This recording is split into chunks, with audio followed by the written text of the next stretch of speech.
So here's a new addition. I was working on a steady rest, or whatever you want to call it, for my lathe, little Craftsman 109.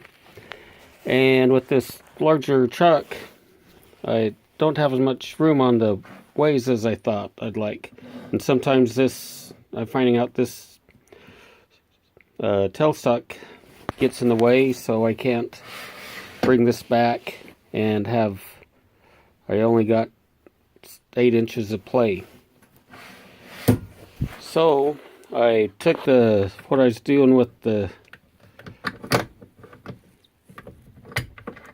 steady rest, and I put that on the bottom of it. There's a little spring to keep the tension. I can put that on, and it is solid.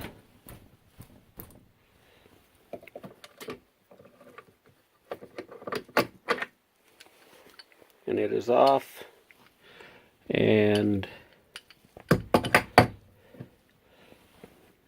on here I just did a lobe on it to bring it up and back.